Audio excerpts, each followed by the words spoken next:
Hi good morning. അപ്പോൾ രാവിലത്തെ കാപ്പി കുടി കഴിഞ്ഞു. പിള്ളേർ ക്ലാസ്സിലൊക്കെ പോകാനായിട്ട് റെഡി ആയിട്ടോ. കോട്ടലിന് ആദ്യം പോകും, വെസ്റ്റേൺ രണ്ടാമതാണ് പോകുന്നത് കേട്ടോ. അങ്ങനെ അവർ പോയി കഴിയുമ്പോൾ കുറച്ച് നേരം ഞാൻ ചെടിയിൽ ഒന്ന് വിരകി കിടക്കും. അപ്പോഴാണ് ഓരോ കാര്യങ്ങളൊക്കെ കാണുക. അപ്പോൾ സൺഫ്ലവർ പിടിച്ച് സെറ്റായിട്ടുണ്ട് കേട്ടോ. അങ്ങനെ ഞാൻ നോക്കുമ്പോൾ ഒരു ഒച്ചിരിക്കുന്ന അവനെ ഉപ്പിട്ട് അവൻ്റെ കാര്യം കഴിഞ്ഞു. പിന്നെ ഞാൻ നോക്കുമ്പോഴാണ് ഈ ഡാൻസിങ് ഗേളിൻ്റെ പ്ലാന്റ് കുറേ ദിവസം ചീത്തായിരിക്കുന്നത്. എന്തായാലും അതും കൂടി നമുക്കൊന്ന് റിപ്പോർട്ട് ചെയ്യാൻ നേരി അത് വേഗം തന്നെ പൈപ്പ് എടുത്തിട്ട് കെട്ടിവെച്ചു. പിന്നെ അപ്പോഴേക്കും സിംസം വന്നു. വേഗം തന്നെ ലൂർദിൽ പോയി ബ്ലഡ് കൊടുക്കാനുണ്ടായിരുന്നു. എന്തെങ്കിലും ഒരു അസുഖം വന്നു കഴിഞ്ഞാൽ അതിനെ റിലേറ്റ് ചെയ്ത് എന്തെങ്കിലുമൊക്കെ ആയിട്ട് നമുക്ക് വന്നുകൊണ്ടിരിക്കും. എൻ്റെ സ്വഭാവം അങ്ങനെ തന്നെയാണ്. അങ്ങനെ അതൊക്കെ കഴിഞ്ഞപ്പോൾ സിംസണിൻ്റെ അടുത്ത് വന്നിട്ട് ഒത്തിരി പൊതിച്ചോറ് ഉണ്ടാക്കിയിട്ട് നമുക്ക് റോട്ടിൽ കൊടുക്കണം. കുറേ ദിവസം എൻ്റെ അടുത്ത് പറയുന്നു റോട്ടിൽ കുറേ ചേട്ടന്മാരൊക്കെ ഉണ്ടാവുമല്ലോ, അവർക്ക് കൊടുക്കണം എന്ന് പറഞ്ഞു. ഞാൻ പറഞ്ഞാൽ ചെയ്യാമെന്ന് പറഞ്ഞു. അങ്ങനെ അതും കൂടി പ്ലാൻ ചെയ്തു. പക്ഷേ ചെയ്തപ്പോഴും എനിക്ക് മനസ്സിലൊന്നും തോന്നിയില്ല കേട്ടോ. കൊണ്ടേ കൊടുക്കുന്ന പോകുന്ന വഴിയിലുമെന്നോ എനിക്ക് തോന്നിയില്ല. ഇത് തീരുമോ എന്നുള്ളൊരു ടെൻഷനായിരുന്നു. പക്ഷെ അവർ അവിടെ ചെന്നപ്പോൾ എന്നോട് ഞാൻ ചോറിന് വേണ്ടി വെയിറ്റ് ചെയ്തിരിക്കുകയായിരുന്നു ഞങ്ങളെന്ന് പറഞ്ഞപ്പോൾ ഒരു വിഷമം തോന്നിട്ടോ. പിന്നെ വന്ന വഴി ഒരു വേസ്റ്റ് ബിൻ വാങ്ങിച്ചു. പ്ലാസ്റ്റിക് വേസ്റ്റും അതുപോലെ തന്നെ പേപ്പർ വേസ്റ്റും ഇടാനായിട്ട് ഒരുമിച്ച് നമുക്ക് ഒരു സൈഡിൽ അടക്കി വെക്കാൻ പറ്റുന്ന വിധത്തിലാണ് കേട്ടോ. നല്ല പ്രൊഡക്റ്റാണ്, എനിക്ക് ഇഷ്ടമായി. നല്ല നീറ്റായിട്ട് ഇരിക്കുന്നുണ്ട്. അത്യാവശ്യം കുറേ സാധനങ്ങൾ അതിനകത്ത് കയറുന്നുണ്ട്.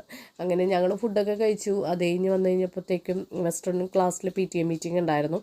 അപ്പോൾ അതിന് പോയി. അതിന് കഴിഞ്ഞ് വന്നപ്പോഴത്തേക്കും നല്ല മഴ കിട്ടോ. മാർക്കറ്റിൽ കയറേണ്ട ആവശ്യം കൂടി ഉണ്ടായിരുന്നുകൊണ്ട് ഒരു രക്ഷയില്ല. നമുക്ക് പോയ കാര്യം തന്നെ മറന്നുപോയ അത്രയ്ക്കും മഴയായിരുന്നു. അങ്ങനെ അതും കൂടി കഴിഞ്ഞ് നേരെ ഞാൻ കുറച്ച് ഫ്രൂട്ട്സൊക്കെ മേടിച്ച് സിംസൺ അവിടെ ഒരു കടയിൽ കയറി നിന്ന് ഞങ്ങൾ കുറച്ച് നേരം മഴ കൂടിയപ്പോഴത്തേക്കോട്ടോ.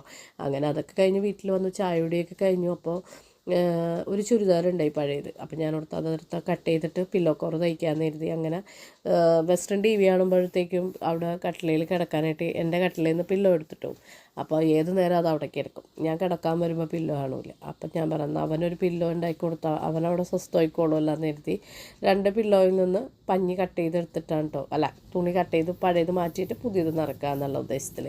ഇതൊക്കെ ഒറിജിനൽ പഞ്ഞിയാണ് കേട്ടോ. ഇത് പഞ്ഞിമരത്തിൻ്റെ പഞ്ഞിയാണ്. അത് നമ്മളിങ്ങനെ ഒരു പാത്രത്തിലിട്ട് കോലൊക്കെ വെച്ചിട്ട് കടയുക അങ്ങനെ എന്തോ സംഭവം ചെയ്യുമ്പോഴത്തേക്കും ഇതിങ്ങനെ വിട്ട് വരും. പക്ഷേ എനിക്കിപ്പോൾ സമയമൊന്നും ഇല്ലാത്തതുകൊണ്ട് ഞാനതങ്ങനെ എടുക്കണം. അപ്പോൾ സ്കോട്ടി പറയുന്നത് ഇതൊന്ന് തലച്ചോറ് കിടക്കണ പോലെ കിടക്കണം എന്ന് പറഞ്ഞു. ഞാൻ പറയുന്നത് ഇത് ഒറിജിനൽ മരത്തിൻ്റെ പഞ്ഞിയാണ്. അപ്പോൾ 2 ടൈപ്പ് പഞ്ഞി ഉണ്ടായിരുന്നു. ഒരെണ്ണം ഇച്ചിരി പഴയത്, ഒരെണ്ണം ഇച്ചിരി പുതിയതാണ്.